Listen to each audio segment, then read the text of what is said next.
Assalamualaikum warahmatullahi wabarakatuh. Alhamdulillahirrabbilalamin. Wassalatu wassalamu ala asrofil anbiya wal mursalin wa ala alihi wa sahbihi wa baraka wassalam. Pada kesempatan kali ini kita akan mempelajari terkait masalah akad ijaroh. Apa itu akad ijaroh? Ijaroh dapat didefinisikan sebagai akad pemindahan hak guna atau manfaat atas suatu barang atau jasa dalam waktu tertentu dengan pembayaran upah sewa atau yang disebut dengan ujroh, tanpa diikuti dengan pemindahan kepemilikan atas barang itu sendiri. Jadi, ijarah dimaksudkan untuk mengambil manfaat atas suatu barang atau jasa, memperkerjakan seseorang dengan jalan penggantian atau membayar sewa atau jumlah tertentu. Dari pengertian di atas, ijarah sejenis dengan akad jual beli, namun yang dipindahkan bukan hak kepemilikannya, tapi hak guna atau manfaat. Manfaat dari suatu aset atau dari jasa pekerjaan. Aset yang disewakan objek ijarah dapat berupa rumah, mobil, peralatan, dan lain sebagainya. Karena yang ditransfer adalah manfaat dari suatu aset, sehingga segala sesuatu yang dapat ditransfer manfaatnya dapat menjadi objek ijarah. Dengan demikian, barang yang dapat habis dikonsumsi tidak dapat menjadi objek ijarah, karena mengambil manfaatnya berarti memilikinya. Bentuk lain dari objek ijarah adalah manfaat dari suatu jasa yang berasal dari hasil karya atau dari pekerjaan seseorang. Akad ijarah mewajibkan pemberi sewa untuk menyediakan aset yang dapat digunakan atau dapat diambil manfaatnya selama periode akad, dan memberikan hak kepada pemberi sewa untuk menerima upah sewa atau ujroh. Misalnya menyewakan LCD, maka LCD tersebut harus dapat digunakan, bukan LCD yang rusak yang tidak dapat diambil manfaat darinya. Apabila setelah akad terdapat kerusakan sebelum digunakan dan sedikit pun waktu belum berlalu, maka akad dapat dikatakan batal atau pemberi sewa harus mengganti dengan aset sejenis lainnya. Akad ijarah hendaknya memuat aturan tentang jangka waktu akad, besarnya sewa atau upah, cara pembayaran sewa atau upah bisa dilakukan di muka, angsuran, atau di akhir akad, peruntukan aset yang disewakan, dan hal lainnya yang dianggap penting. Begitu kontrak disetujui, maka ia bersifat mengikat kedua belah pihak, dan apabila ada perubahan pada isi kontrak, harus disepakati keduanya. Setelah akad ditandatangani, pemberi sewa tidak dapat menyewakan aset yang telah disewakannya pada pihak lain untuk periode akad yang sama. Berdasarkan objek yang disewakan, ijarah dapat dibagi menjadi dua. Yang pertama, manfaat atas aset yang tidak bergerak, seperti rumah, mobil, motor, dan lain sebagainya. Yang kedua adalah manfaat atas jasa, berasal dari hasil karya dari pekerjaan seseorang. Nah, di sini ada skema terkait akad ijarah. Yang pertama, penyewa dan pemberi sewa melakukan kesepakatan ijarah, melakukan akad ijarah dengan menandatangani kontrak. Yang kedua, pemberi sewa menyerahkan objek sewa kepada penyewa. Nah, objek sewa ini bisa berupa barang atau bisa berupa manfaat atau jasa. Yang ketiga adalah penyewa melakukan pembayaran. Pembayaran ini disepakati dalam kontrak, bisa dilakukan di depan, di tengah, atau di akhir kontrak. Nah, selain itu, jenis akad ijarah lainnya yang dilakukan di beberapa negara adalah ijarah muntahiyah bitamlik. Apa itu ijarah muntahiyah bitamlik? Adalah transaksi barang yang diakhiri dengan pemindahan status pemilikan barang kepada penyewa. Transaksi ini sejenis perpaduan antara kontrak jual beli dan sewa, atau lebih tepatnya akad sewa yang diakhiri dengan kepemilikan barang di tangan si penyewa. Bentuk akad ini diharamkan dalam fatwa Kibar Ulama Majelis Ulama Besar Saudi Arabia dalam keputusan nomor 198 pada tahun 1420 Hijriah. Karena yang pertama, terdapat unsur jahalah, ketidakjelasan nilai barang dan sewanya, dengan sebab ia berada di antara kedua transaksi tersebut. Yang kedua, transaksi ini ada unsur gharar, penipuan. Penipuannya dan memakan harta orang lain dengan cara yang batil, karena penyewa atau mustajir terkadang tidak mampu membayar angsuran sampai lunas. Jika ia tidak mampu melunasi, maka ia tidak mendapatkan barang. Padahal apabila akad itu benar jual beli, maka ia telah berhak mendapatkan barang dan wajib melunasi angsurannya. Yang ketiga, kedua transaksi yaitu sewa dan beli berlaku pada satu barang. Jika dilihat dari prakteknya, jelas ada pertentangan antara dua transaksi ini dalam sewa-menyewa. Dalam sewa-menyewa, tanggung jawab dan pemeliharaan ditanggung oleh pemilik, yaitu orang yang menyewakan. Nah, bagaimana ketika ijarah muntahiyah bitamlik ini dilakukan atau agar tidak melanggar syariat, yaitu harus memenuhi kriteria sebagai berikut. Yang pertama, adanya dua transaksi yang terpisah dari sisi waktu dan masing-masing berdiri sendiri. Jadi tidak ada dua akad dalam satu transaksi. Akad ini harus berdiri sendiri. Yang pertama adalah akad sewa berdiri sendiri. Yang kedua adalah akad jual beli adalah berdiri sendiri. Akad sewa selesai baru dilanjutkan dari akad jual beli. Ketika kedua belah pihak atau salah satu pihak tidak menginginkannya, maka yang terjadi adalah hanya akad sewa menyewa saja. Nah, yang kedua, sewa menyewa tersebut benar-benar ada fi'iliyah atau benar-benar terjadi, bukan sebagai kamuflase dari jual beli.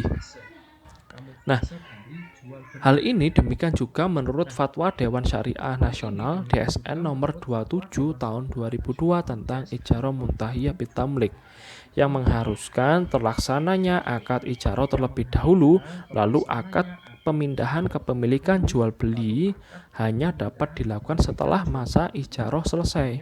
Karena itu janji pemindahan kepemilikan di awal akad ijarah adalah wa'ad atau janji hukum yang tidak mengikat.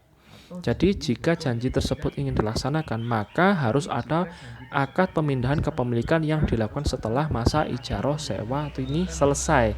Nah, ijarah muntahiyah bitamlik ini adalah turunan dari akad ijarah itu sendiri. Nah, jadi ketika kita sudah mengetahui terkait masalah bagaimana ijarah ini dan bagaimana turunannya, seharusnya ijarah ini seperti ini, dan bagaimana ijarah muntahiyah bitamlik ini dipandang dari segi ulama, dan bagaimana juga kita harus mengikuti ketentuan agar tidak melanggar dari syariat. Yang konsekuensinya adalah akad tersebut bisa jadi batal, atau konsekuensinya harta yang diperoleh akan menjadi haram.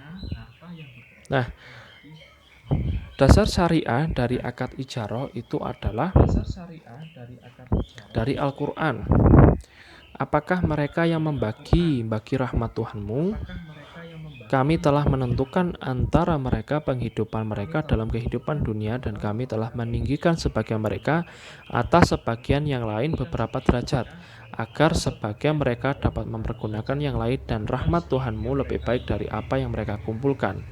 Yang kedua, salah seorang dari kedua wanita itu berkata, "Wahai ayahku, ambillah ia sebagai orang yang bekerja pada kita. Sesungguhnya orang yang paling baik untuk bekerja pada kita adalah orang yang kuat lagi dapat dipercaya."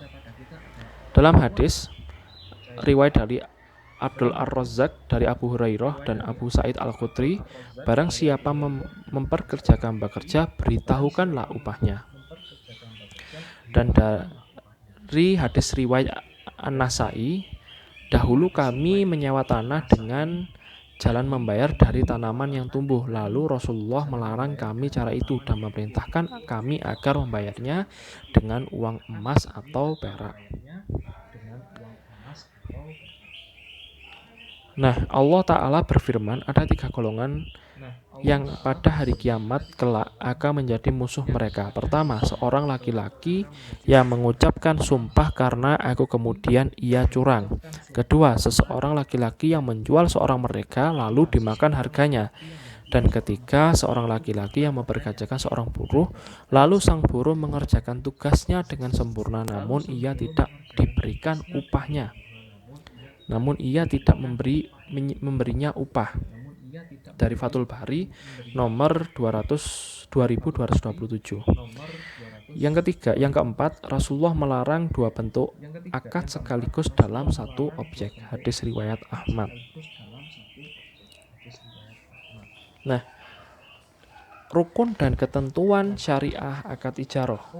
Nah, rukun dari akad ijaroh ini ada 3. Yang pertama adalah pelaku, objek akad ijaroh, dan ijab kabul. Nah, ketentuan syariahnya seperti apa? Ketentuan syariahnya adalah pelaku harus cakap, hukum, dan balik. Yang kedua, untuk objek syariah.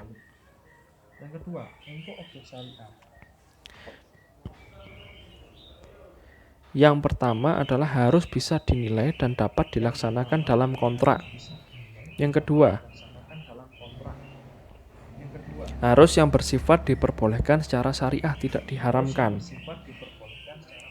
Maka ijaroh objek sewa yang melanggar perintah Allah tidak sah. Misalnya mengupah seseorang untuk membunuh, atau menyewakan rumahnya untuk tempat main judi, atau menjual khamr, minuman keras, dan lain sebagainya.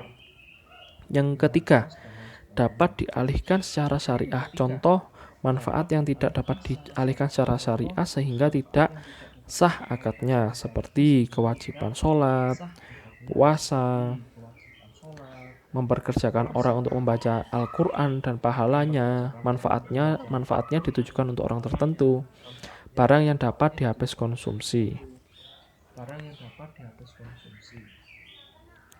Nah, untuk yang keempat, harus dikenali secara spesifik sedemikian rupa untuk menghilangkan ketidaktahuan yang dapat menimbulkan sengketa. Contoh, misal kondisi fisik mobil yang disewa. Untuk mengetahui kejelasan manfaat dari suatu aset, dapat dilakukan identifikasi fisik. Yang selanjutnya, yang kelima adalah jangka waktu penggunaan manfaat dengan jelas.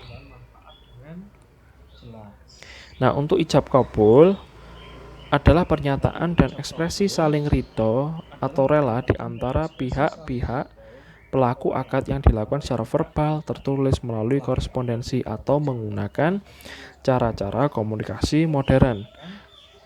Nah, yang selanjutnya adalah bagaimana terkait berakhirnya akad ijaroh.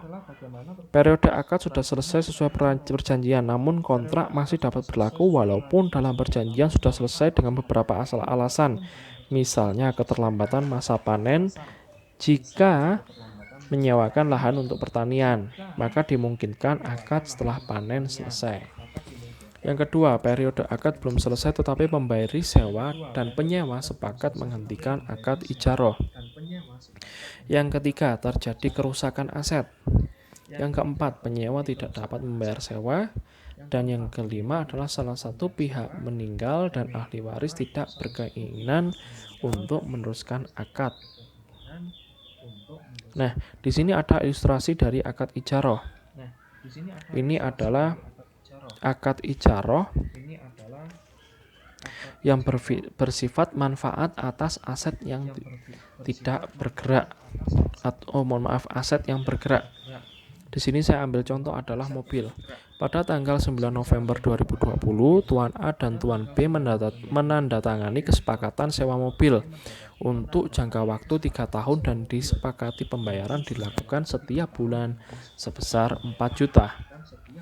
Nah, di sini adalah perlakuan akuntansi untuk pemberi sewa, yaitu Tuan A.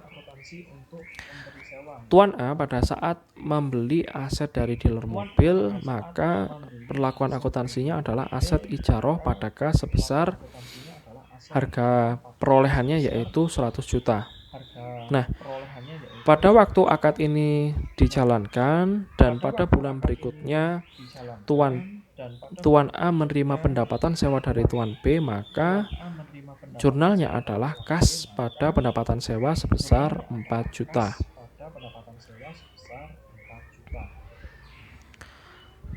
Nah, pada saat akhir periode dilakukan alokasi untuk beban depresiasi selama 5 tahun sesuai masa manfaat dengan metode garis lurus. Nah, jurnalnya adalah beban penyusutan pada akumulasi penyusutan sebesar 20 juta. Nah, untuk penyajian akhir tahun pertama untuk aset ijaroh 100 juta dikurangi akumulasi penyusutan 20 juta. Jadi senilai 80 juta rupiah.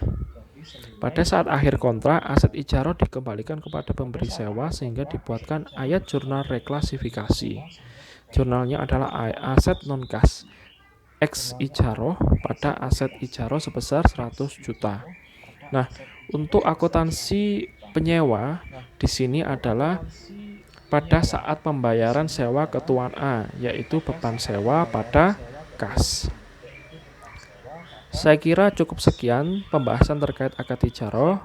Semoga bermanfaat. Wassalamualaikum warahmatullahi wabarakatuh.